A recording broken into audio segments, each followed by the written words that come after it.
Hola, soy Natalie, somos de la Iglesia Discípulo de Cristo en Santa Cruz y queremos invitarte a nuestro servicio online los días domingo a las 10 de la mañana y los días miércoles a las 8 de la noche. La transmisión de hoy comenzará ahora.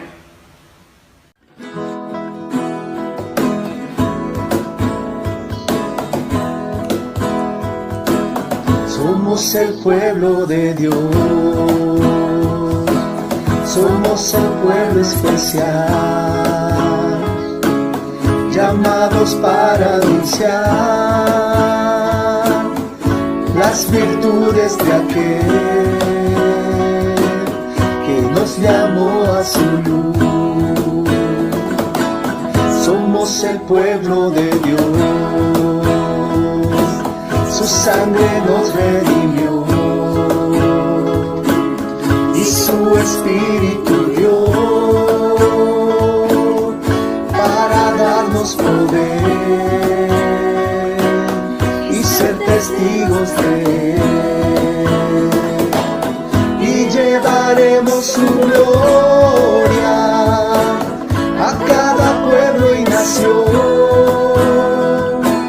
trayéndoles esperanzas y nuevas de salvación. Y su amor nos impulsa, no nos podemos callar, anunciaremos al mundo de su amor y verdad. Somos el pueblo de Dios, somos un pueblo especial, llamados para anunciar las virtudes de aquel que nos llamó a su luz. Somos el pueblo de Dios, su sangre nos redimió y su espíritu dio para darnos poder y ser testigos de él, y llevaremos su gloria a cada pueblo y nación, trayéndoles esperanzas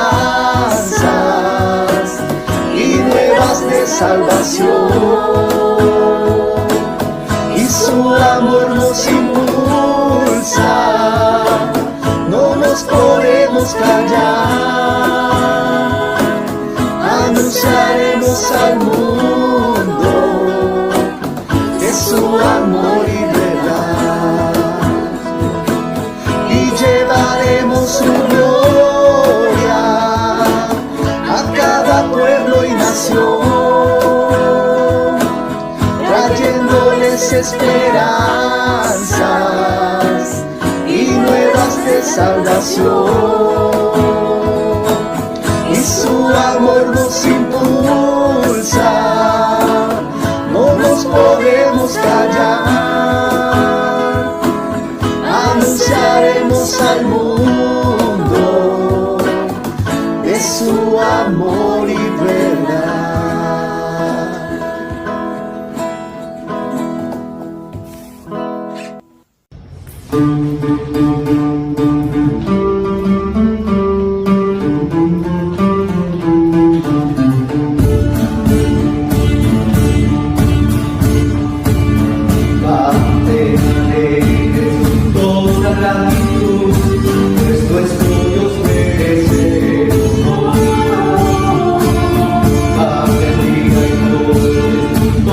Corazón, pues Dios es nuestro Dios.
Hola, ¿qué tal familia? Buen día. Mi nombre es Ricardo, ella es mi esposa Lorena. Y esta mañana nos sentimos contentos, gozosos, privilegiados de poder compartir con ustedes esta escritura que queda en Salmos capítulo 46, versículo 1 al 3. Y dice así: Dios es nuestro refugio y nuestra fuerza, nuestra ayuda en momentos de angustia. Por eso no tendremos miedo. Aunque se deshaga la tierra, aunque se hundan los montes en el fondo del mar, aunque ruja el mar y se agiten sus olas, aunque tiemblen los montes a causa de su furia. Amén. Gracias, amor. Esta escritura nos hace recordar que aún en medio de las situaciones más dolorosas que estemos pasando, jamás olvidemos que Dios siempre está con nosotros y que Él jamás se olvida de nosotros. Él nunca nos abandona, aunque todo parezca derrumbarse. Pienso que es en ese momento que debemos orar más al Señor, pedirle por nuestras luchas, por los problemas que estamos pasando, sabiendo que Él es nuestro refugio y nuestra fortaleza.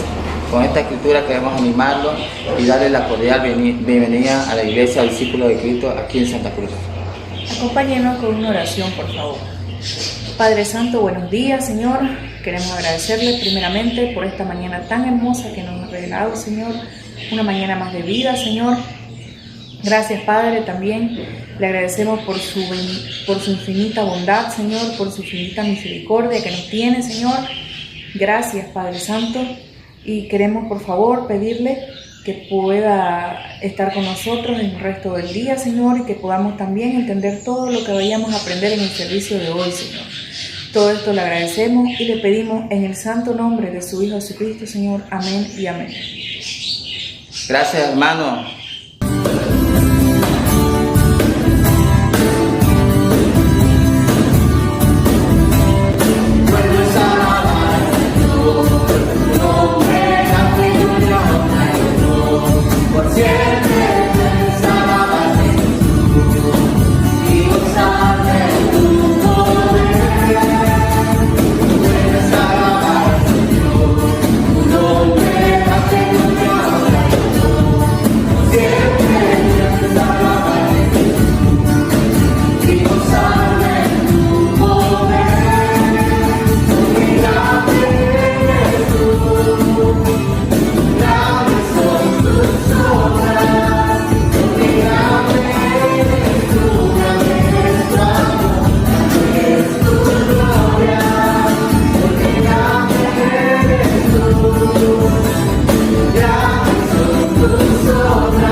Querida familia y amigos que nos visitan, muy buenos días.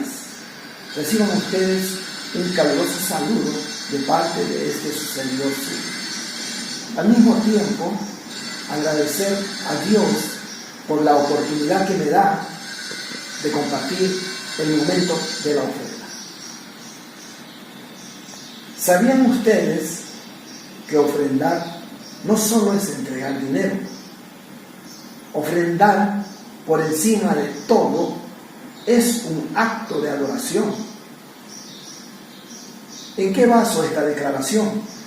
Por favor, acompáñenme al libro de los Salmos, en el capítulo 96, versos 8 y 9, que dice así: Dad a Jehová la honra debida a su nombre, traed ofrendas y venid a sus atrios.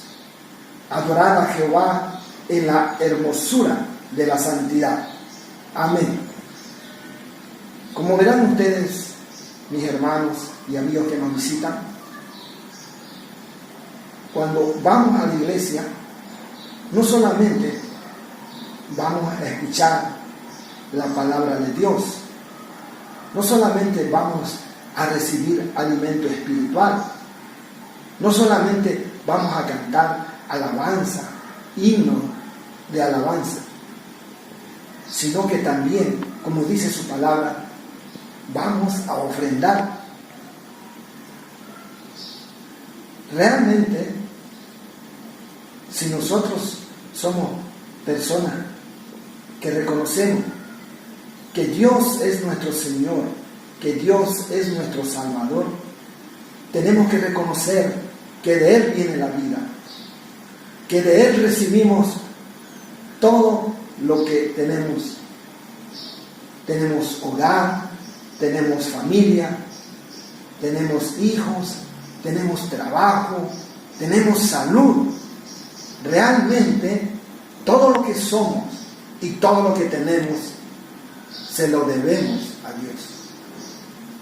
Fíjense ustedes cómo es que Dios nos viene enseñando el acto de ofrendar. Su palabra en el libro de Juan 3:16 lo dice así: porque Dios amó tanto al mundo que dio a su Hijo unigénito. ¿Se dan cuenta? Que Dios amó tanto al mundo que entregó a su Hijo. Y esa es la lección más grande que desde el principio nos enseñó Dios, el acto de ofrendar, porque realmente Dios ofrendó a su Hijo para que sea salvo tú, para que sea salvo yo y tengamos vida. ¿Saben, mis hermanos? Verdaderamente, el cristiano, el hombre que es agradecido, no solamente lo adora con himnos de alabanza, no solamente lo adora con cántico, sino también reconoce que todo lo que es y todo lo que tiene viene de Él. Y el mejor acto de adoración que puede tener un cristiano es ofrendar. Quizás, hablando económicamente, unos dan poco, otros dan más, pero lo más importante de todo eso es que lo hagan, y que lo hagamos desde lo más profundo de nuestro corazón, que lo hagamos con todo nuestro corazón. Verdaderamente, hermanos, seamos agradecidos con Dios por todo lo que nos da, por todo lo que nosotros tenemos. Amén. Por favor, acompáñenme en una oración. Padre Santo, Padre bendito, Dios amado, en este momento te agradecemos, Señor, por todo lo que tú has hecho por nosotros, por todo lo que tenemos y por todo lo que tú harás por nosotros. Verdaderamente, aunque no lo merezcamos, pero tú en tu infinito amor, en tu infinita misericordia, Señor, tú nos das con todo tu amor, Señor, todo lo que tenemos. Y es que realmente te lo agradecemos todo esto, Señor, en el nombre de tu amado Hijo Jesús. Amén.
Muy buenos días, queridos hermanos.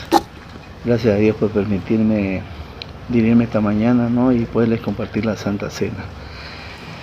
Como sabemos, ¿no? La Santa Cena es algo especial para todos nosotros, el poder recordar ese sacrificio que hizo Jesús por cada uno. Yo quisiera realmente mencionar en una escritura que Pablo dice, ¿no? Que está en primera de Corintios 23 al 29. Es una escritura que me hace pensar, me hace meditar, ¿no? En ver qué es la Santa Cena, cuando estoy tomando la Santa Cena. Y quisiera que me acompañen en esa escritura que dice así, ¿no? Del 23 al 29. Porque yo recibí esta tradición dejada por el Señor y que yo a mi vez les transmití. Que la misma noche que el Señor Jesús fue traicionado, tomó en sus manos pan y después de dar gracias a Dios lo partió y dijo: esto es mi cuerpo, que muere a favor de ustedes, hagan esto en memoria de mí. Así también después de la cena, tomó en sus manos la copa y dijo: esta copa es la nueva alianza confirmada con mi sangre.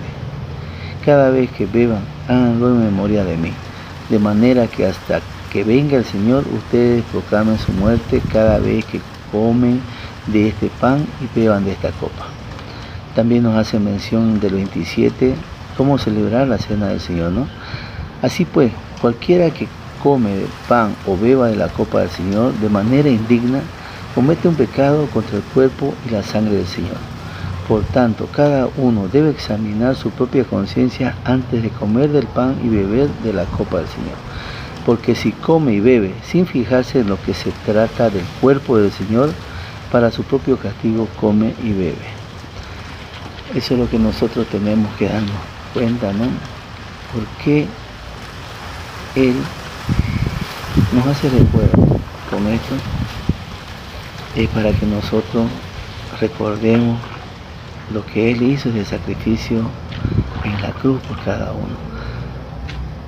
Derramó su sangre por cada uno de nosotros para poder hacernos a un lado del pecado. Dejó que su cuerpo fuera flagelado, ¿no? Para podernos apartar del pecado también. Y otra cosa, ¿no?, que Pablo menciona aquí, en que no debemos tomar y comer de la sangre de Cristo, ni del cuerpo de Cristo, indignamente. ¿Por qué dice?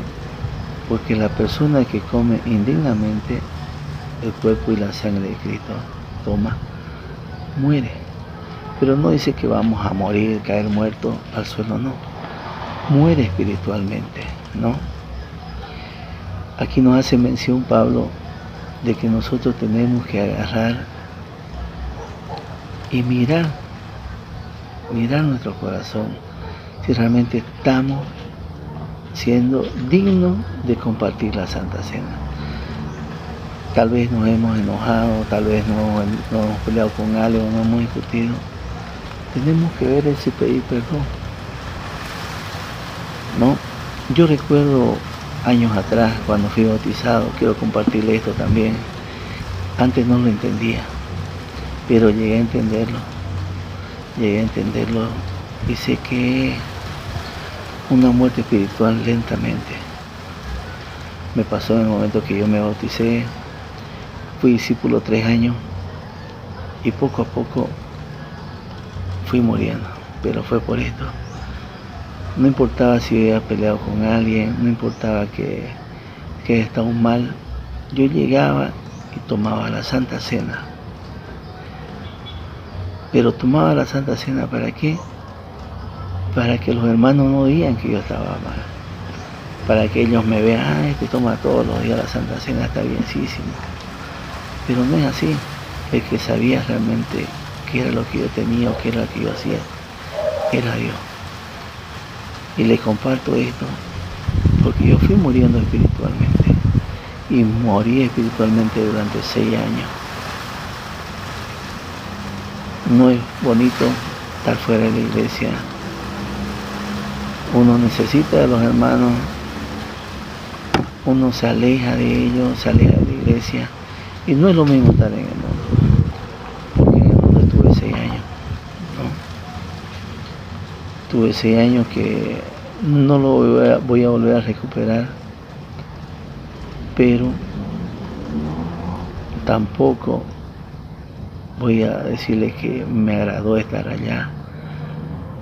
En este momento que volví a la iglesia, que ya son como 6 para 7 años que he vuelto, me he restaurado, doy gracias a Dios que realmente entendí y entiendo poco a poco su palabra, me ayuda a entender. Y esta escritura me agrada desde que la escuché la primera vez. Me agradó, ¿por qué? Porque me di cuenta yo que lo que yo hacía estaba mal. Así que a cada uno de ustedes quisiera animarlos, no desanimarlos para que busque dentro de su corazón, que haga una retrospectiva de su vida en el transcurso de esta semana, que fue lo que hicimos mal, para que no tomemos de forma indigna la Santa Cena del Señor, para que sea para nosotros algo lindo compartir la cena con el Señor, ¿no? Yo eso quería compartirles, hermanos, animarlos esta mañana para que sigamos firmes, para que no decaigamos, que pongamos de fortaleza a nuestro Dios, a nuestro Jesucristo, que se sacrificó por nosotros, se sacrificó por mí, me sacó del fondo donde yo estaba, ¿no? Tengo que ser bien agradecido con Él. Quisiera que me acompañen esta mañana con una oración. Señor, mi Dios, muy buenos días, mi Dios bendito, poderoso, amoroso.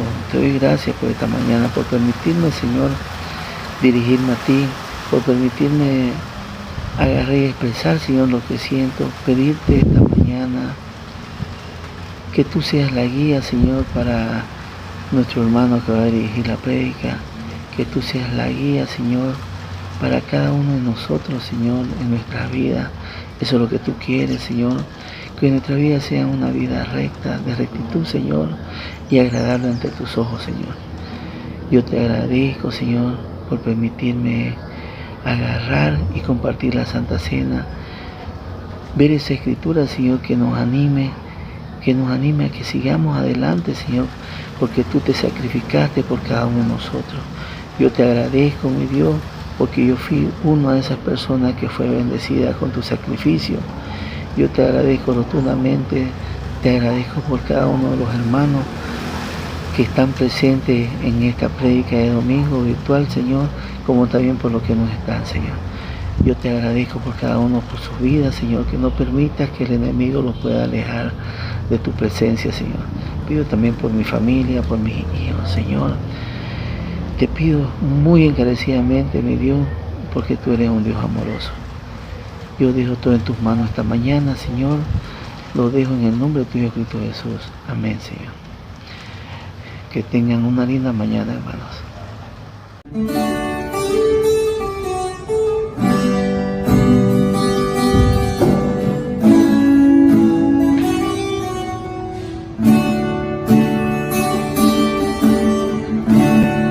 Cuán bello es el Señor.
cuán bello es el Señor, cuán hermoso es el Señor, cuán bello es el Señor. Te quiero amar. La belleza de mi Señor nunca se agotará. La hermosura de mi Señor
¿Cómo están mis hermanos? Buenos días. Por favor, acompáñenme en una oración y luego vamos a comenzar con nuestro sermón de hoy. Padre, buenos días, queremos saludarte. Te agradecemos, Señor, por tu misericordia, por tu compasión y por tu gran amor por nosotros, Padre. Permítanos esta mañana estudiar su palabra, comprender sus verdades y aplicarlas también a nuestra vida. Gracias, Señor, te amamos y te oramos en el nombre de Jesús. Amén. Mi estimado, durante un par de semanas ya venimos estudiando acerca de algunos tópicos que nos hablan cómo es ser un cristiano. Hablamos hace algunas semanas atrás acerca de que no todos los cristianos son verdaderos cristianos. Mencionamos mucho acerca de la hipocresía religiosa y también hace un par de semanas atrás hablamos acerca de la importancia que tiene el dejar de fingir y empezar a ser cristianos honestos, íntegros y que viven de acuerdo a la palabra. La semana pasada, nuestro querido hermano Bencho, José Luis Jiménez, nos compartió también un mensaje acerca de lo que Jesús podría encontrar a su regreso y la importancia de estar preparados también para cuando eso ocurra. Hoy quiero compartir un sermón que es parte de una serie de sermones que vamos a estar teniendo acerca de la carta de Judas. Le pido por favor que abra conmigo su Biblia en Judas. La carta de Judas está antes del Apocalipsis y después de la tercera carta de Juan. Entonces ahí va a encontrar usted Judas. Voy a leer la carta de Judas desde la Nueva Versión Internacional y le pido por favor que lea conmigo los 25 versículos de esta carta. Vamos a leerlo de una vez para introducir el tema y luego vamos a ir estudiando algunos versos para poder conocer un poco acerca de lo que es ser un cristiano, de lo que significa ser un cristiano. Lea conmigo por favor en el verso 1. Judas, siervo de Jesucristo y hermano de Jacobo, a los que son amados por Dios el Padre, guardados por Jesucristo y llamados a la salvación. Que reciban misericordia, paz y amor en abundancia.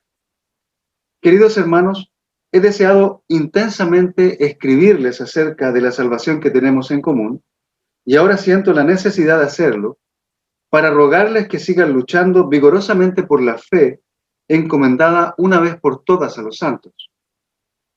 El problema es que se han infiltrado entre ustedes ciertos individuos que desde hace mucho tiempo han estado señalados para condenación. Son impíos que cambian el libertinaje, la gracia de nuestro Dios, y niegan a Jesucristo como nuestro único soberano y Señor.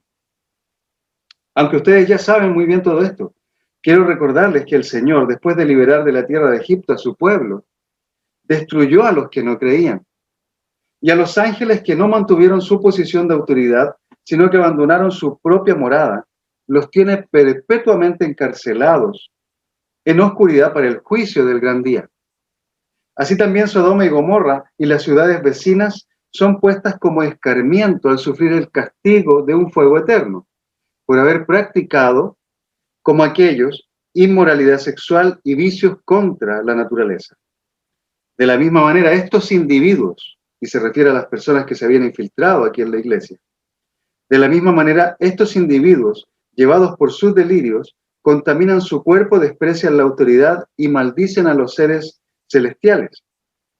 Ni siquiera el arcángel Miguel, cuando argumentaba con el diablo disputándole el cuerpo de Moisés, se atrevió a pronunciar contra él un juicio de maldición, sino que dijo: que el Señor te reprenda.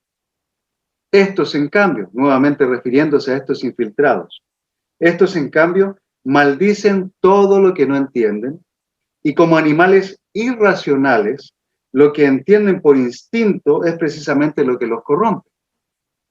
Hay de los que siguieron el camino de Caín. Por ganar dinero se entregaron al error de Balán y perecieron en la rebelión de Coré. Estos individuos son un peligro oculto, sin ningún respeto convierten en parranda las fiestas de amor fraternal que ustedes celebran. Buscan solo su propio provecho. Son nubes sin agua llevadas por el viento. Son árboles que no dan fruto cuando debieran darlo. Están doblemente muertos, arrancados de raíz. Son violentas olas del mar, que arrojan la espuma de sus actos vergonzosos. Son estrellas fugaces para quienes está reservada eternamente la más densa oscuridad.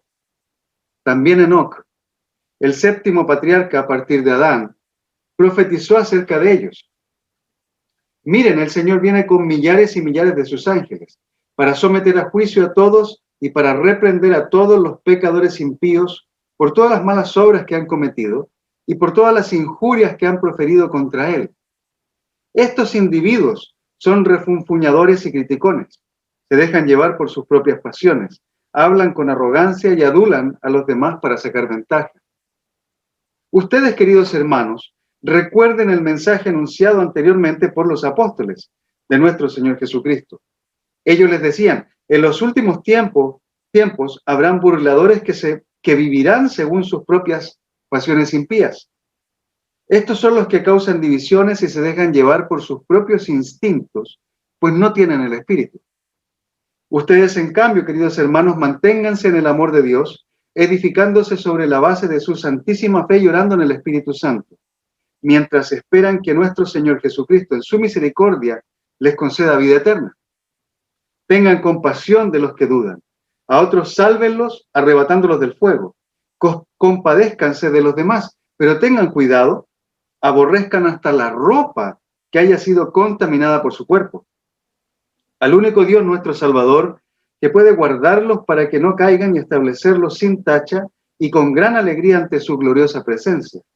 Sea la gloria, la majestad, el dominio y la autoridad por medio de Jesucristo nuestro Señor, antes de todos los siglos, ahora y para siempre. Amén. Señor, danos claridad, por favor, para entender tu palabra y permítenos, Dios mío, esclarecer cualquiera de estos puntos que para nosotros son bastante oscuros y que muchas veces nos confunden. Permite que tu palabra toque nuestro corazón y que nos ayude a discriminar también entre estos apóstatas que en ese momento estaban llegando a la iglesia y que hoy mismo pueden llegar a la nuestra para tratar de sacar a los hermanos de la fe. En el nombre de Jesús te pedimos que nos dirijas. Amén. Esta carta de Judas es una carta tremenda, mis hermanos.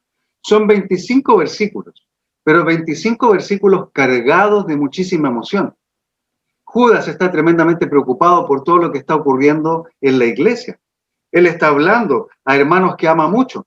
El versículo 3 nos hace notar que él está que él tiene mucho cariño hacia estas personas. Les dice queridos hermanos. Queridos hermanos, la palabra queridos hermanos se traduce también como amados en la Reina Valera. Es una palabra que habla acerca del amor que Judas siente por estos hermanos.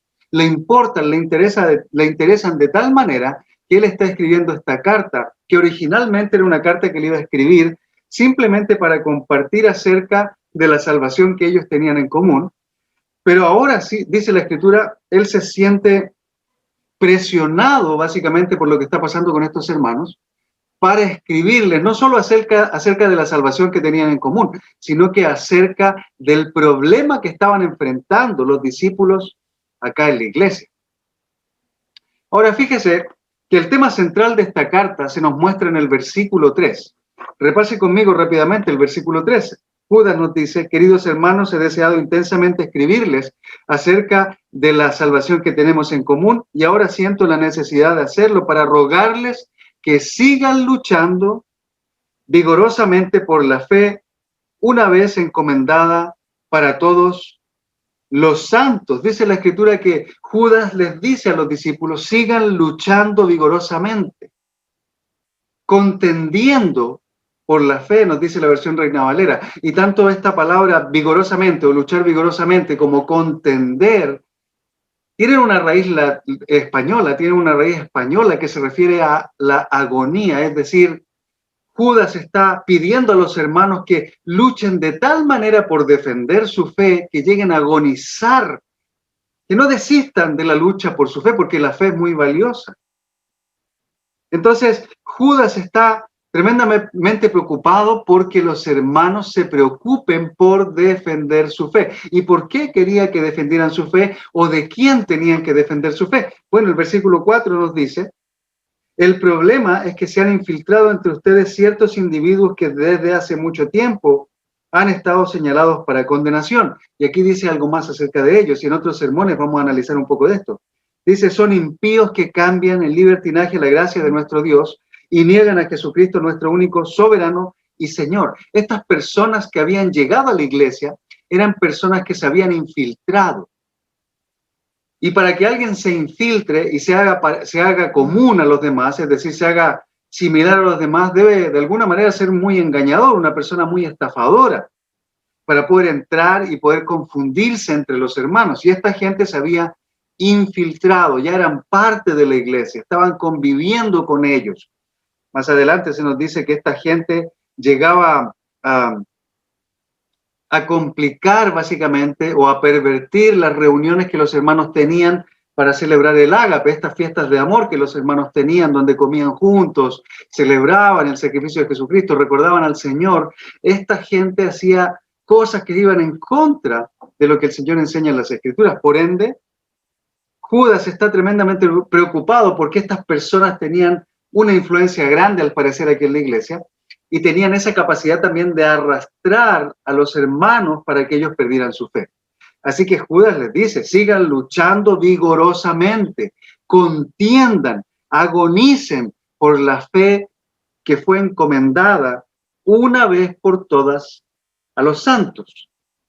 Ahora ya sabemos que Judas está preocupado porque ellos puedan defender su fe. Pero también hay algo más profundo acá. ¿Por qué Judas está tan preocupado de que ellos defiendan su fe? Bueno, principalmente porque la fe, mis queridos hermanos, es un regalo muy valioso para todos nosotros, los cristianos. La fe es un regalo que Dios nos ha dado. Es por la fe que alcanzamos la salvación. Es por la fe en la sangre del Señor Jesucristo. Es por la fe en nuestro Señor Jesucristo que nosotros hemos alcanzado la salvación en el bautismo. La fe es la que nos conduce, es la que nos convence, es la que nos lleva a nosotros a creer que Jesús es el Hijo de Dios y que murió por nosotros en la cruz para darnos la oportunidad de estar bien con el Señor. Si no tenemos fe en Jesucristo, aun cuando nos metamos al agua, aun cuando declaremos al Señor Jesucristo como nuestro Señor y Salvador, si realmente no creemos eso, pues de nada sirve que nos metamos al agua, que nos bauticemos. Entonces la fe es tan importante porque la fe nos habla de Jesús, la fe nos lleva a Jesús, la fe nos conduce a la salvación, la fe es la certeza que tenemos de recibir algo que hoy no vemos. En Hebreos capítulo 11, versículo 1, se nos dice que la fe es la certeza, la seguridad que nos afirma la confianza o la convicción de que vamos a recibir lo que tanto esperamos, es decir, la salvación. Lea conmigo en Hebreos capítulo 11, versículo 1.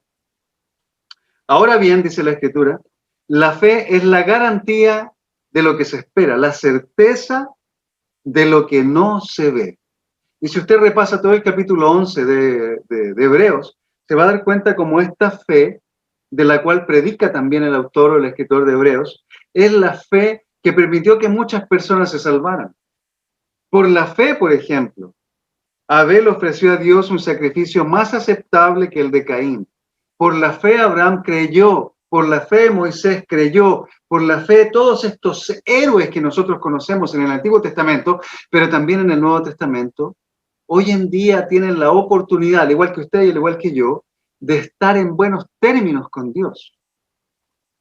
El apóstol Pedro, por ejemplo, nos dice en 1 de Pedro capítulo 1, versículo 7, hablando acerca del valor de nuestra fe, nos dice el oro, aunque perecedero, se acrisola al fuego.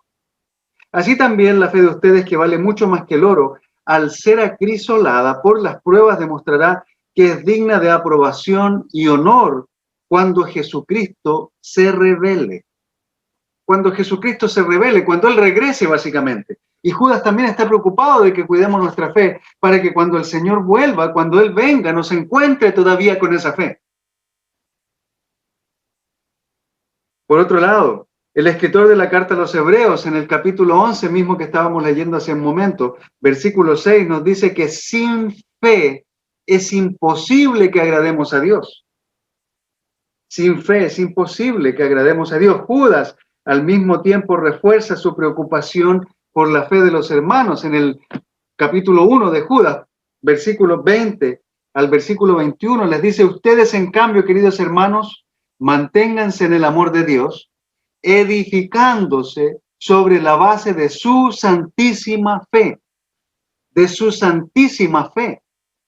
La palabra santo se refiere a algo que ha sido apartado. Santísimo quiere decir que es algo entregado, dedicado al Señor. Nuestra fe está dedicada al Señor. Podemos edificar nuestra vida sobre la fe. Por la fe creemos en las promesas del Señor. Creemos que las promesas del Señor se cumplen en nuestra vida porque tenemos fe. ¿Se imagina lo que sería nuestra vida sin fe? Podemos continuar edificando toda nuestra vida, todas nuestras relaciones, todo lo que hacemos sobre la base de nuestra fe, porque nuestra fe nos da certeza de que Jesús va a cumplir con lo que nos ha prometido. Tengan fe en Dios, dice Jesús a sus discípulos, y tengan fe en mí, casi despidiéndose de ellos en Juan.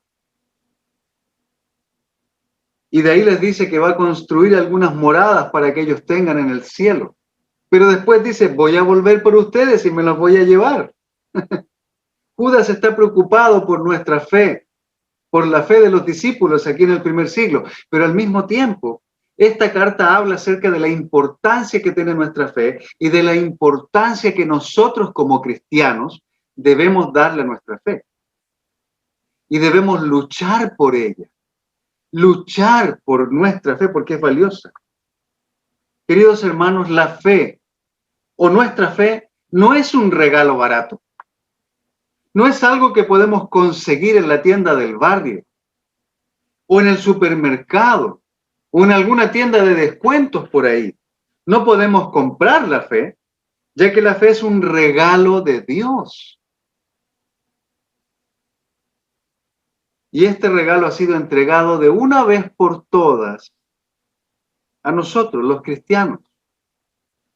Por ende, tú, mi hermano, que eres cristiano, tú, mi estimada hermana, que eres una cristiana, nosotros que somos cristianos debemos cuidar nuestra fe.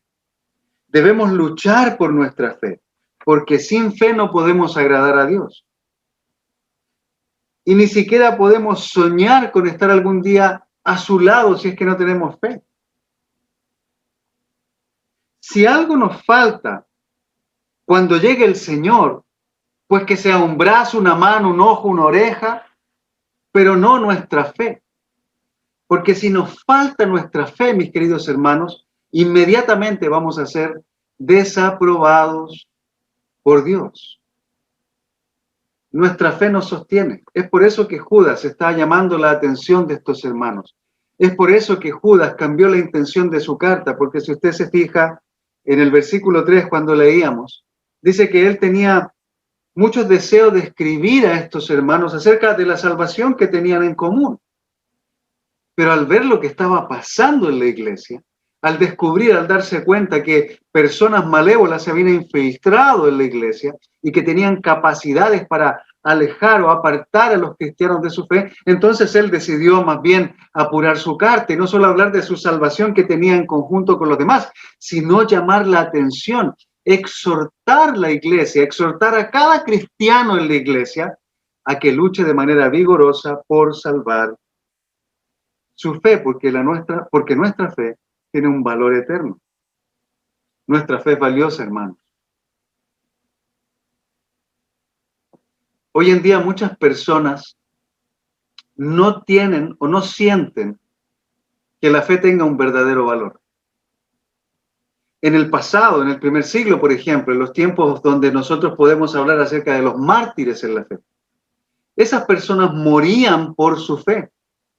Si usted tiene la oportunidad, por ejemplo, de leer algunos libros apócrifos, como la primera y segunda carta de los Macabeos, donde se ve la gran lucha de los judíos en contra de todos los enemigos del pueblo de Dios, se va a dar cuenta de las torturas tan grandes que los cristianos debieron o que los judíos debieron soportar por el hecho de declarar a Dios su Señor, o por el hecho en el primer siglo de declarar a Jesús como su Señor.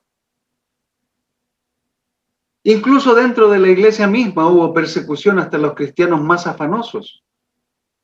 Incluso hoy día, mis queridos hermanos, entre nosotros mismos podemos perseguirnos por ser o por tener ideales en cuanto a nuestra fe. ¿Se imagina lo triste que sería nuestra vida si no tuviéramos fe? Si no tuviéramos fe, la confianza que tenemos de recibir lo que nos espera, pues se iría por la ventana. Porque sin fe no podemos creer que algo va a llegar. No podemos tener la certeza de que Jesucristo va a venir por nosotros. La persona que no tiene fe, no tiene esperanza. La persona que no tiene fe no tiene propósito en su vida. La persona que no tiene fe en Jesucristo simplemente sobrevive. Puede aparentar estar viviendo bien o puede aparentar estar bien delante de las demás personas, pero a todos nosotros nos llega la noche en algún momento. Ponemos nuestra cabeza sobre la almohada y empezamos a meditar sobre las cosas que hemos hecho o que no hemos hecho durante el día. Y la persona que no tiene fe en Jesucristo, que no tiene al Señor como su Señor y Salvador, es una persona que al terminar el día no tiene propósito para el siguiente. No tiene motivación para continuar viviendo, salvo las cosas materiales. Y cuando esas se terminan, se acabó todo para el que no tiene fe. Así que debemos cuidar nuestra fe. Debemos luchar por ella porque Satanás nos quiere quitar la fe. Satanás quiere robarnos la fe. Recuerde, por ejemplo, en Génesis, en la creación. En Génesis, cuando Satanás se entrevista con Eva, ¿qué es lo que Satanás hace para engañar a Eva? Satanás hace que Eva cuestione la palabra de Dios. Le pregunta a Satanás si Dios le había prohibido básicamente comer de los frutos de los árboles. Y Eva le dice, no, Dios solamente nos prohibió comer de este árbol, porque si comemos de este vamos a morir. Entonces Satanás le dijo, no, eso no es cierto. Inmediatamente sembró la duda en el corazón de Eva. Y Satanás es buenísimo, mis queridos hermanos, para sembrar duda en nuestros corazones, para hacernos dudar de nuestra fe, para hacernos creer que no vale la pena ser cristiano, que no vale la pena seguir a Jesucristo, que no vale la pena negarnos de algunas cosas que el resto del mundo no se niega. para vivir una fe que agrada al Señor. Satanás está en busca de tu fe, quiere hacer que tu fe se pierda. Así que debemos estar muy atentos ante los engaños que él también manifiesta para hacernos perder nuestra fe. Recuerda que Satanás es el padre de la mentira, el engañador, el que acusó a Job delante de Dios. Si el cristiano pierde la fe, el cristiano lo pierde todo. Así es que por eso la urgencia que Judas tenía al escribir a estos hermanos, y es la urgencia que hoy nosotros también debemos tener al momento de ver a algunos de nuestros hermanos batallando en su fe. Nosotros no nos podemos quedar con las manos cruzadas, así, mirando los hermanos que están batallando en su fe o que se están alejando de la fe. No, nosotros no podemos permitir eso. Nosotros debemos ser como Judas también. Debemos alertar a nuestros hermanos, debemos ser urgentes para ayudar a nuestros hermanos a luchar por su fe. Y si ellos no pueden solos, debemos ayudar a nuestros hermanos a contender por su fe. Es cierto que la salvación es personal, eso es cierto, pero las Escrituras en el Nuevo Testamento están cargadas de los mandamientos de unos a otros, especialmente en Gálatas, que dice ayúdense unos a otros a llevar sus cargas, hablando acerca del pecado que le cuesta al otro llevar. Unos a otros debemos ayudarnos, debemos animarnos mutuamente, debemos amarnos mutuamente, debemos disciplinarnos, disipularnos mutuamente. Debemos estar conectados, hermanos, cuidándonos unos y otros para cuidar nuestra fe. Hoy vamos a estudiar específicamente los versículos 1 y 2 de esta carta.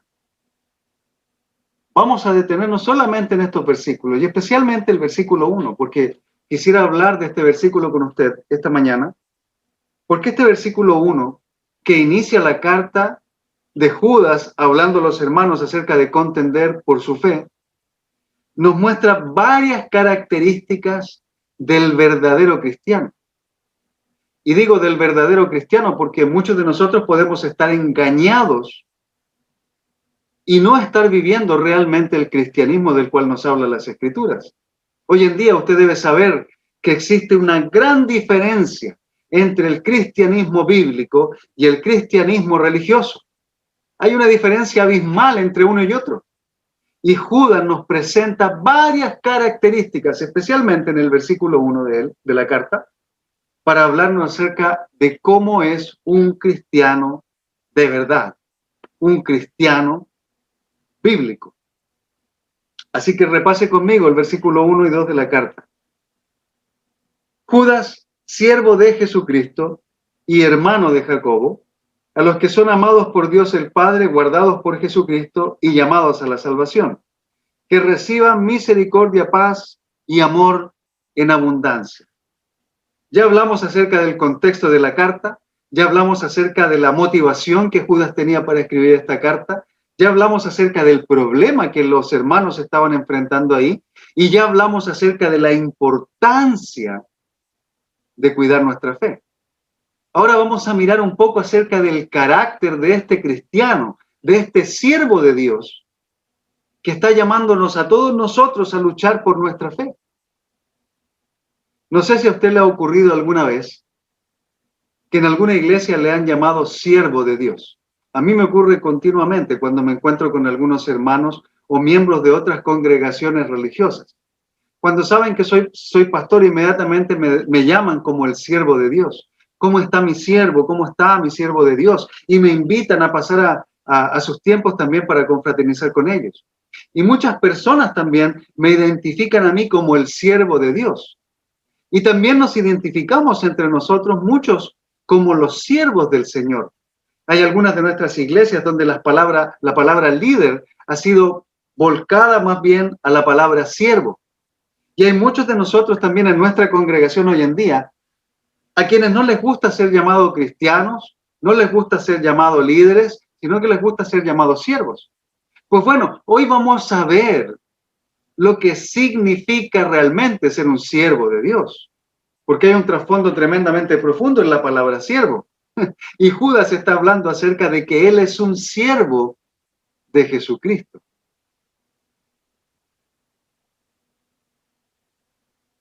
Este versículo 1 y 2 nos habla mucho acerca del carácter de Judas,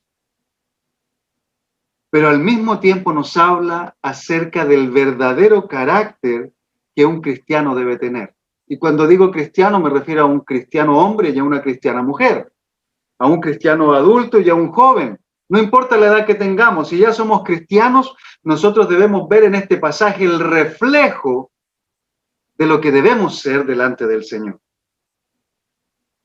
William Barclay, un comentarista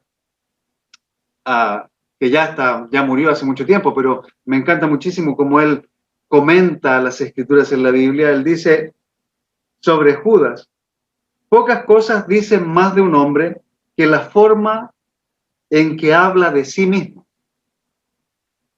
Recuerdo que hace unos años atrás, en una conferencia matrimonial aquí en la iglesia, al hermano que me presentó, o que nos presentó a mi esposa y a mí para hablar en esa conferencia, tuvo la idea de mencionar todo mi currículum, todas las cosas que yo sabía y había hecho.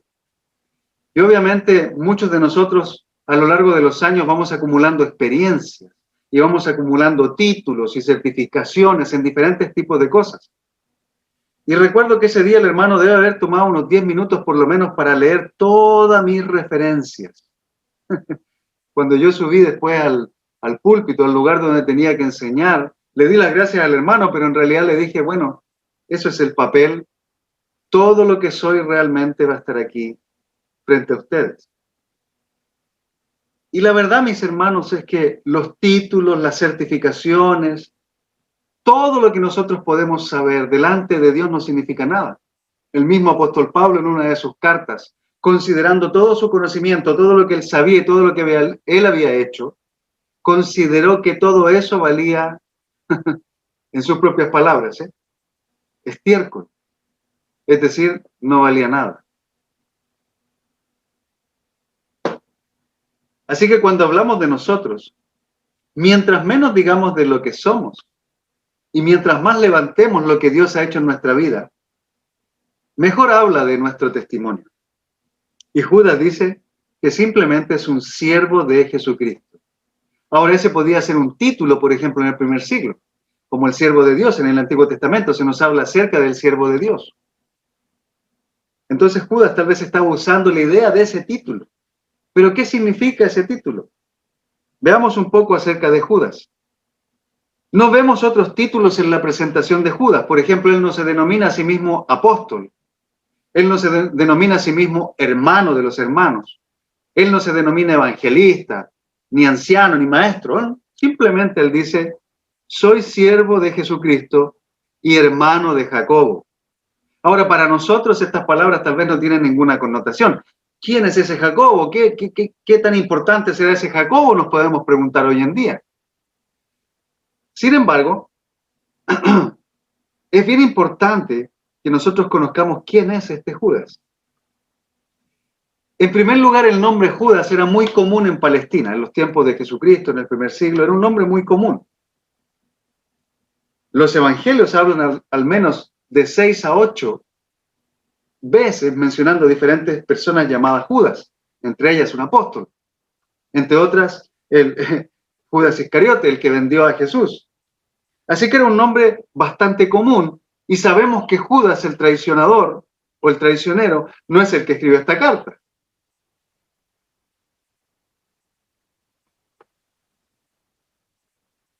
Pero fíjese que Judas nos da algunas luces acerca de quién es él. Él dice, soy siervo de Jesucristo y hermano de Jacobo. En los tiempos del primer siglo, en los tiempos de la primera iglesia, había solo un Jacobo del cual se podía hablar sin ninguna otra referencia más que su nombre, y se trataba de Santiago. El líder o uno de los líderes de la iglesia en Jerusalén.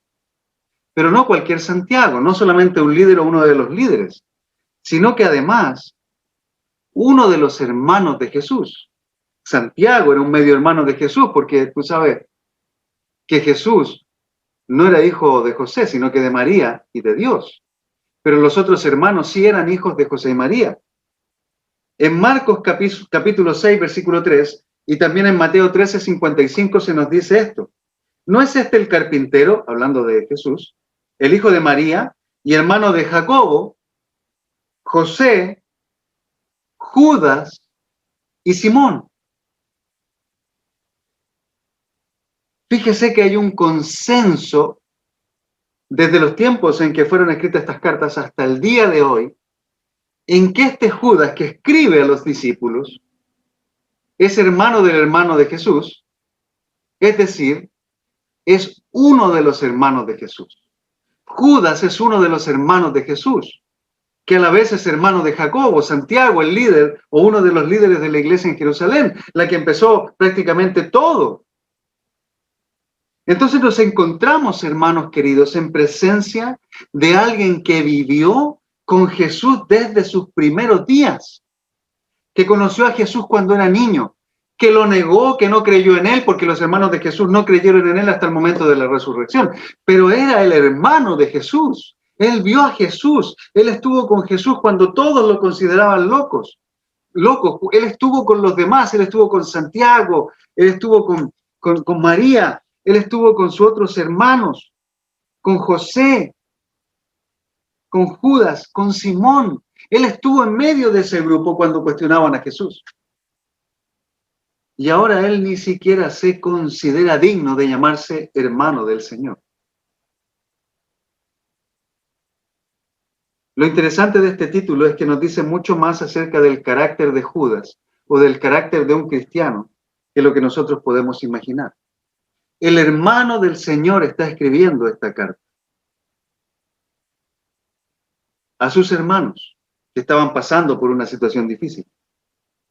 Y él dice, Judas, siervo de Jesucristo. La palabra siervo se traduce desde el griego como esclavo. Es la palabra doulos. Doulos, se la digo tal y como suena en español, doulos. Esclavo. Pero no como un esclavo maltratado. No. Esto no nos da la idea de un esclavo maltratado, de alguien que está sometido obligatoriamente, que vive en una casita por ahí, que está encadenado, está lleno de heridas. No habla de este tipo de esclavos, aunque por la fe podemos ser sometidos a esas mismas situaciones. Pero nos habla de un esclavo que ha tomado la decisión voluntaria de sujetarse a su amo, es decir, a Jesús. Judas tenía el carácter de un cristiano que tomó la decisión de no servirse a sí mismo, sino de servir al Señor e imitar lo que el Señor vino a hacer. Porque el Señor dijo, ¿no? Yo no he venido para que me sirvan, sino a servir y dar mi vida en rescate por muchos. Entonces Judas está hablando acerca de su identidad en Cristo. ¿A cuántos de nosotros realmente nos gusta llamarnos esclavos del Señor? Porque tenemos algunos problemas con llamarnos líderes de la iglesia, o tenemos problemas con llamarnos de otra manera.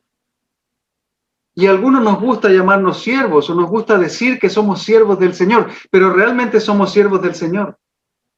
Realmente somos esclavos del Señor. Porque ahorita vamos a mirar varios puntos que reflejan el carácter de un esclavo de Cristo. Y Judas está hablando acerca de algo muy importante. Judas se sometió voluntariamente a sujetar su voluntad, su mente, sus deseos, sus sueños, sus anhelos a la voluntad de su amo. Judas se gloriaba de que su vida no era su vida, sino que su vida era de Jesús, porque había sido comprado por un precio. Y usted sabe, esta es una escritura que nosotros conocemos. Hemos sido comprados por un precio. Dios pagó un precio muy alto por nosotros, pagó un precio en la vida de Jesucristo para poder comprar nuestra propia vida. Y Judas encontró gozo al servir a Jesús, al seguir a Jesús en su ejemplo, después de haberlo cuestionado durante tanto tiempo. Ahora Judas tomó la decisión de vivir y servir a su Señor y entendía que él no merecía ni siquiera ser nombrado hermano de Cristo. Judas tenía el carácter de un cristiano, tenía la seguridad de su salvación y esto le hacía ser un hombre humilde. ¿Sabe? La humildad es algo tan importante para nosotros los cristianos. La humildad, hermanos, es la que nos lleva a nosotros a arrepentirnos de nuestros pecados, a pedir perdón a nuestros hijos cuando nos equivocamos, a pedir perdón a nuestra esposa cuando nos equivocamos, a no culpar a los demás por lo que es culpa nuestra, a no dar argumentos para poder defendernos. La humildad, hermanos, nos lleva a reconocer quiénes somos. Si eres humilde, dice la Madre Teresa de Calcuta, si eres humilde, nada te puede dañar, ni los elogios, ni la vergüenza, porque tú ya sabes lo que eres, un siervo. Y si somos siervos sabemos que no merecemos nada. Entonces no merecemos elogios, no merecemos que nos den la gracia, no merecemos nada porque simplemente somos siervos, somos esclavos del Señor. Y el que debe llevarse la gloria y toda la honra, pues no somos nosotros, es el Señor. ¿Cuán humildes somos unos con otros? ¿Cuán humildes somos con nuestra esposa, por ejemplo, los que somos casados? Cuando ella nos hace ver alguna falta en nosotros o en nuestro carácter. ¿Cuán humildes somos con nuestros hijos cuando ellos nos hacen ver que estamos equivocados? Cuando nos enfrentan y nos muestran que realmente estamos equivocados. ¿Cuán humildes somos para reconocer nuestros errores? ¿Cuán humildes somos, mis queridos hermanos, para pedir perdón? Y reconocer que somos parte del problema. Pero sin argumentar, porque no falta la persona que pide perdón, pero inmediatamente le agrega algo al perdón. Te pido perdón, pero también tú eres responsable de lo que ha pasado. Te pido perdón, pero tú también metiste la pata. Te pido perdón por lo que hice, pero también es culpa tuya. ¿Qué tipo de humildad es esa? No es humildad. Reconocer y al mismo tiempo juzgar al otro.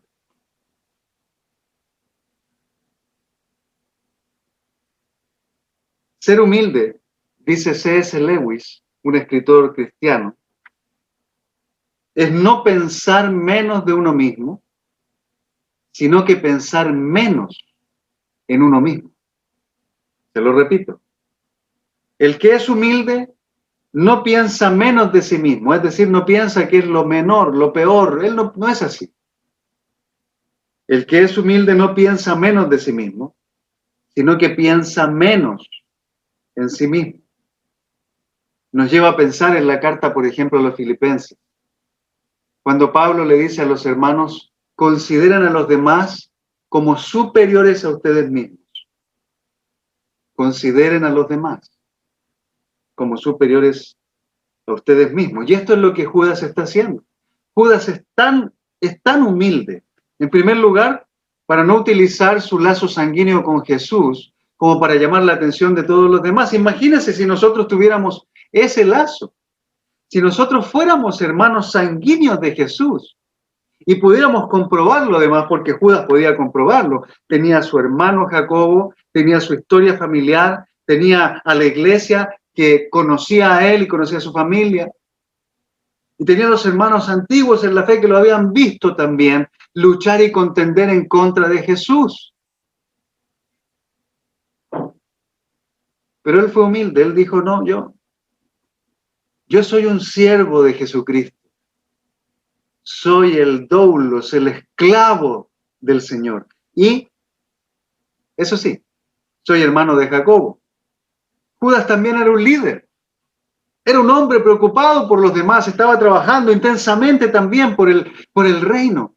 Pero él no se llama a sí mismo, soy un apóstol, soy un evangelista, soy el hermano del Señor. No, él dice, soy un siervo.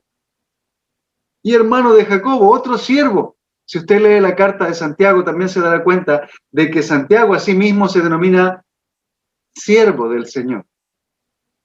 Y si compara a Judas con Segunda de Pedro, se va a encontrar con muchas cosas familiares, pero una de ellas es que Pedro también se autodenomina el siervo de Dios. Y si vemos a Pablo, Pablo en reiteradas ocasiones se llama el esclavo del Señor. Los cristianos realmente en el primer siglo se identificaban con la esclavitud. Y eran humildes para reconocer que Cristo era el Señor de sus vidas. Hermanos, nosotros, ¿a quién servimos? Y por favor, no me responda rápidamente, no responda, yo sirvo a Cristo. No responda rápidamente, porque fíjese que las Escrituras dicen que también vamos a tener que dar cuenta delante de Dios de cada palabra necia que sale de nuestra boca. Pero piense, por favor, ¿a quién sirvo? ¿De quién soy? ¿A quién sirvo y de quién soy? Son cosas muy importantes para nosotros los cristianos hoy en día. Porque si nos damos cuenta que somos de Cristo y que servimos a Cristo, entonces el temor del resto de las personas pues no importa nada. Lo que las demás personas digan acerca de nuestra fe no va a importar porque no la servimos a ellas, sino que servimos a Dios. Y al servir a Dios servimos a los demás. Pero motivados porque nuestro Señor nos está enviando a hacer una obra de servicio. Así que entramos a este punto. ¿Qué es un esclavo? ¿Qué significa ser un esclavo de Cristo? En el Antiguo Testamento y en el Nuevo Testamento se utiliza esta metáfora de la esclavitud para referirse al cristiano.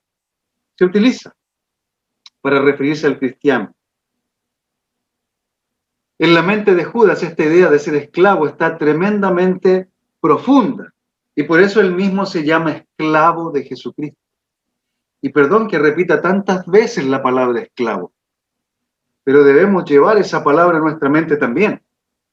Debemos atesorar que el verdadero cristiano es un esclavo del Señor. En el primer siglo, mis queridos hermanos, ser cristiano era ser un esclavo de Cristo. Un predicador del siglo XIX mencionó lo siguiente, y déjeme leer por favor lo que él trae a colación en este día. La posición real entonces para un hombre es ser esclavo de Dios, y está connotándose a la palabra doulos y al estilo de vida de los primeros cristianos. ¿Y qué significaba esto para ser un esclavo de Dios? ¿Qué significaba, de acuerdo a este predicador? Significa sumisión, sometimiento absoluto, obediencia incondicional por la parte del esclavo y por la parte del amo, porque también hay una parte del amo, dominio completo, el derecho a la vida y la muerte, el derecho a disponer de todas las pertenencias, el derecho a proferir mandamientos sin una razón específica, el derecho a esperar que estos mandamientos se cumplan sin vacilar, rápida, estricta y totalmente. Estas cosas son inherentes a nuestra relación con Dios, porque Dios demanda de nosotros obediencia y sometimiento a su voluntad.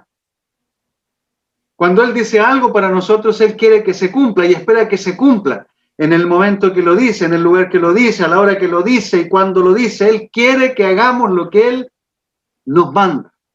Y si no lo hacemos, pues entonces no somos cristianos, no somos esclavos de Cristo. Nos falta entender algo en nuestra mente para comprender que al momento de declarar a Jesús como nuestro Señor y Salvador, estamos declarando que somos esclavos de ese Señor y de ese Salvador. La esclavitud es lo que mejor refleja nuestro estado de servidumbre delante del Señor.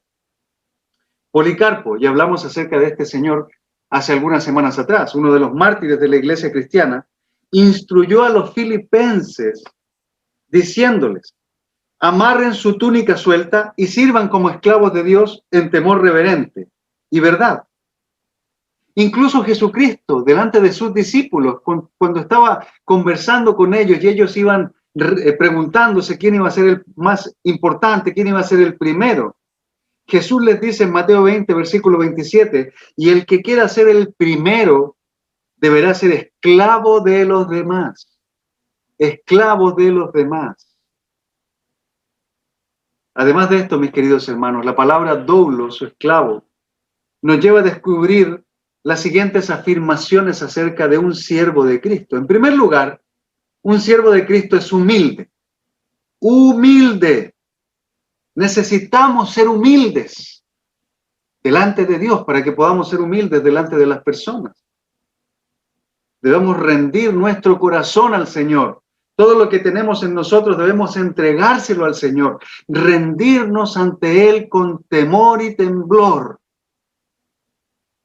Porque Él es el dueño de nuestra vida. Pero la palabra esclavo, además de la humildad, nos muestra algunas características importantes que debemos evaluar. En primer lugar, un esclavo es propiedad exclusiva del Señor. Un esclavo es propiedad exclusiva del Señor. Tome nota. Un esclavo, un cristiano, un discípulo, un creyente que se considera creyente de acuerdo a la Biblia, es propiedad exclusiva de su Señor. Es decir, usted y yo como cristianos le pertenecemos al Señor, a nadie más.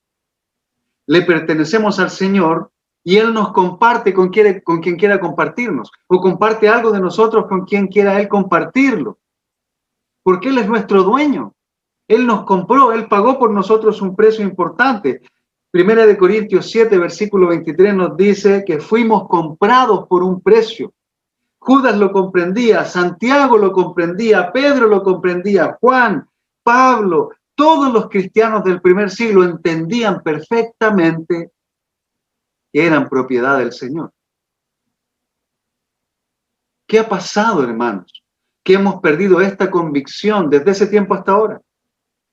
Que estamos en esta restauración constante de la vida cristiana del primer siglo. Nosotros que nos encontramos inmersos en el movimiento de restauración, de esa restauración continua, que no ha terminado, que continúa con nosotros y nos hace ver en qué debemos restaurar todavía más aún nuestra identidad cristiana.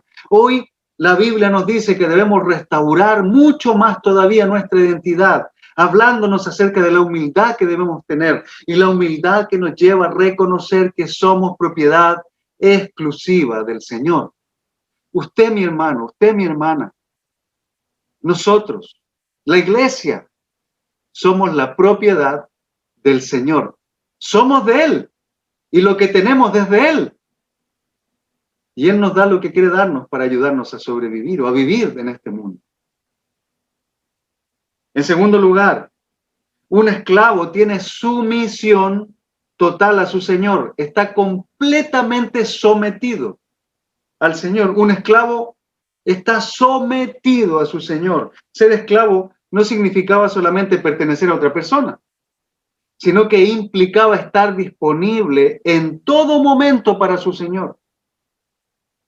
El Señor llamaba al esclavo a medianoche, el esclavo tenía que correr a atender. Si el esclavo estaba enfermo y el Señor lo necesitaba, él tenía que ir enfermo a atenderlo. Si el esclavo estaba herido y el amo lo llamaba, el esclavo tenía que estar ahí para su Señor. Estaba sometido a la voluntad del amo.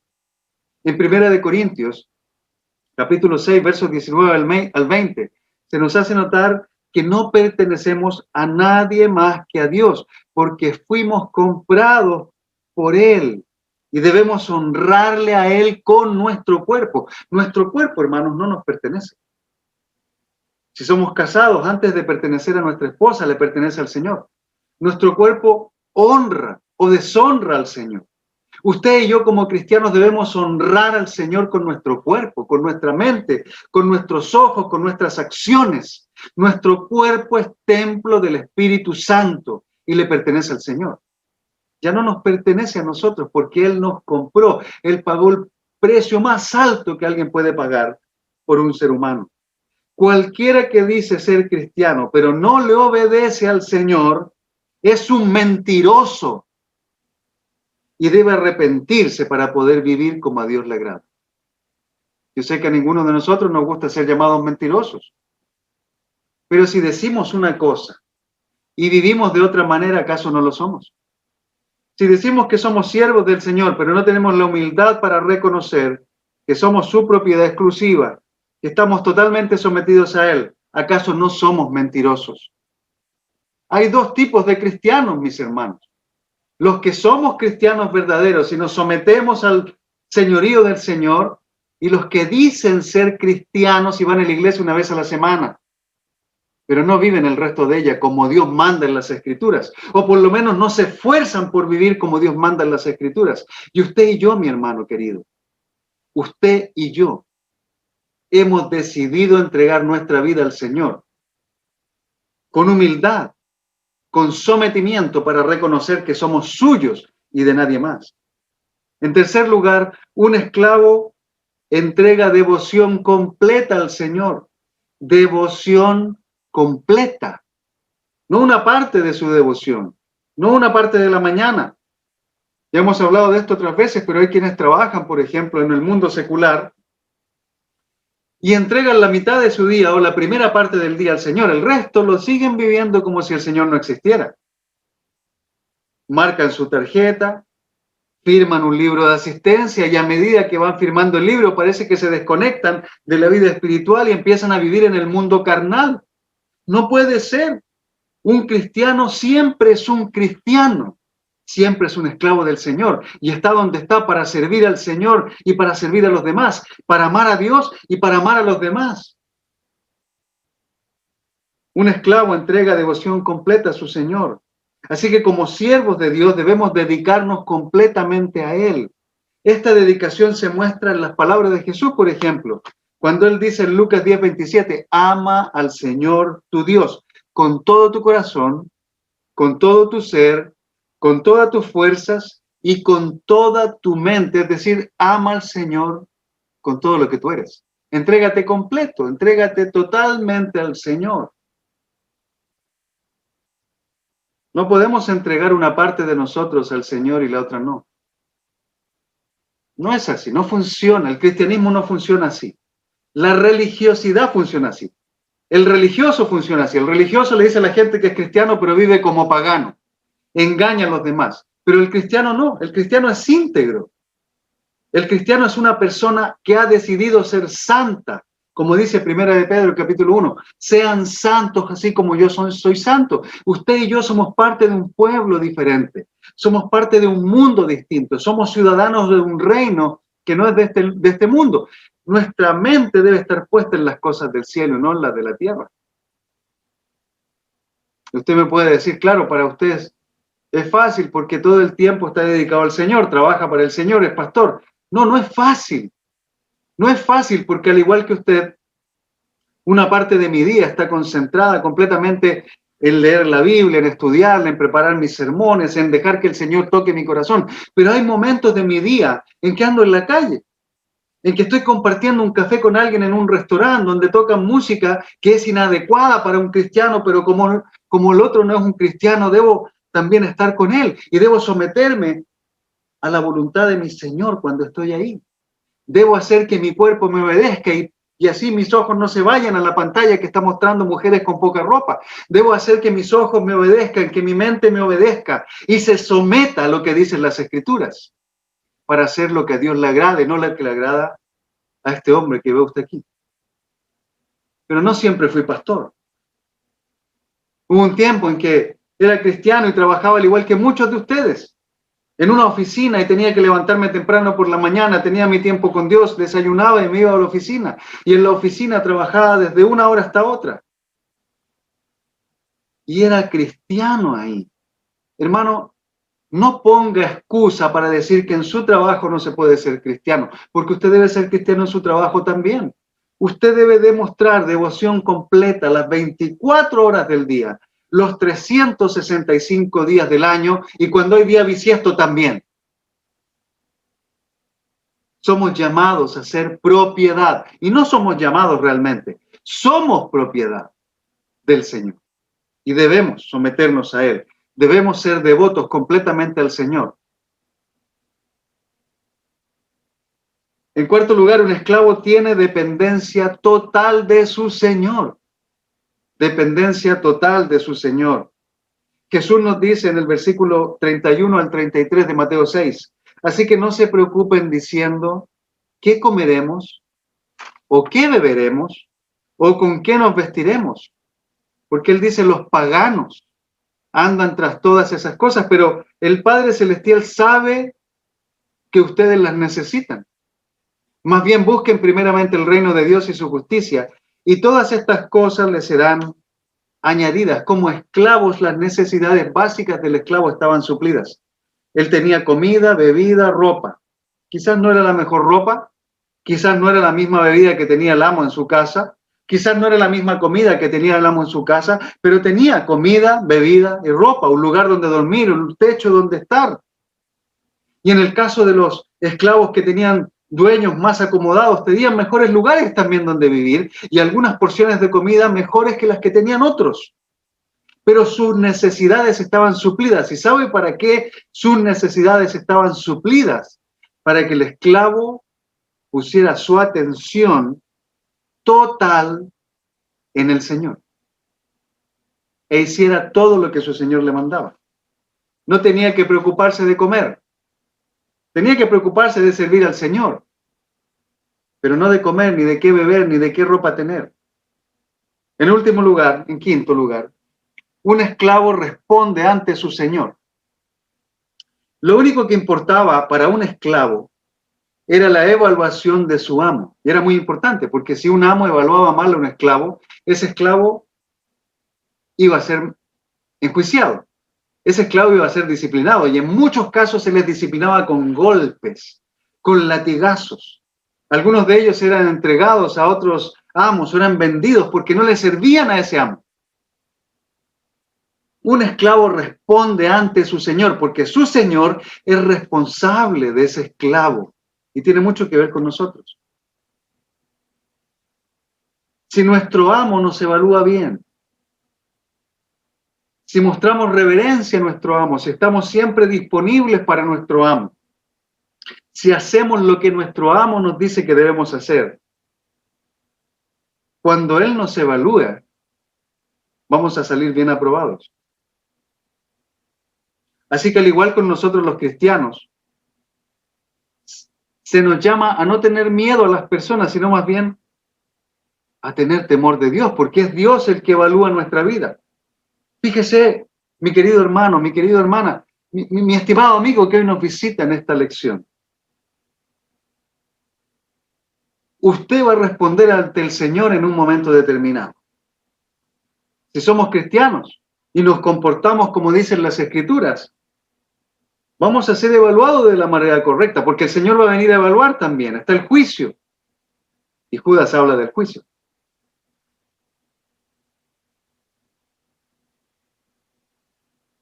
En el versículo 24 de Judas se nos dice, el único Dios, nuestro Salvador, que puede guardarlos para que no caigan y establecerlos sin tacha y con alegría ante su gloriosa presencia. ¿Sabe? Usted y yo necesitamos evaluar nuestro cristianismo. Necesitamos evaluar y pensar, y no solo evaluar y pensar, sino tomar la decisión de ser verdaderos cristianos. Con humildad reconocer si estamos viviendo o no como la Biblia nos enseña.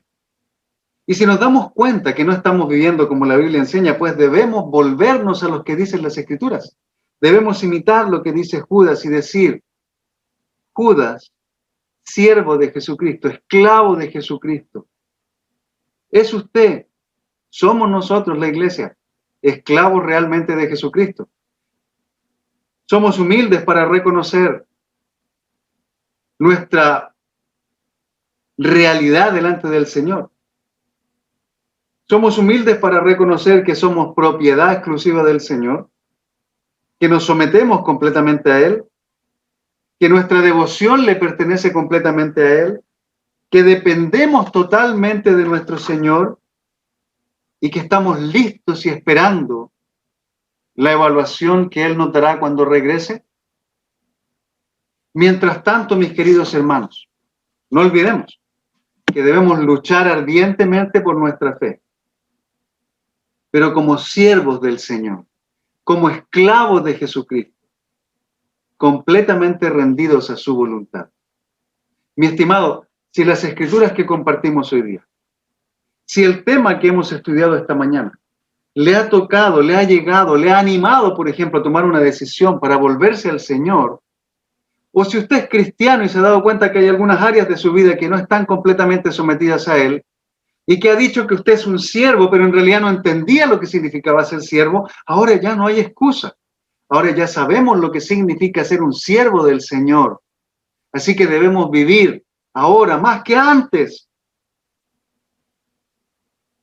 como cristianos verdaderos, alabando, honrando, sirviendo completamente a nuestro amo, que es nuestro Señor Jesucristo, y a nuestro Dios, que nos concedió el privilegio de tener esta fe que debemos defender y que hoy en día nos une. Que tenga una gran mañana, espero que este sermón le haya ayudado y Dios le bendiga. Muchas gracias por su atención. Amén. Gracias a los hermanos por preparar el servicio de esta mañana.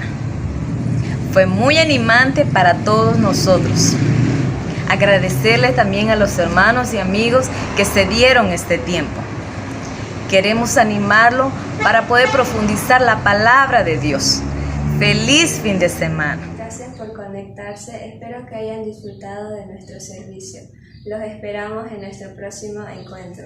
Además, si tú estás interesado en tomar los estudios bíblicos, comunícate con aquella persona que te haya invitado. No nos olvidemos que aunque nos sintamos insuficientes, Dios nos ama. Aunque seamos imperfectos, Dios nos ama perfectamente. Que tengan un lindo día. Gracias.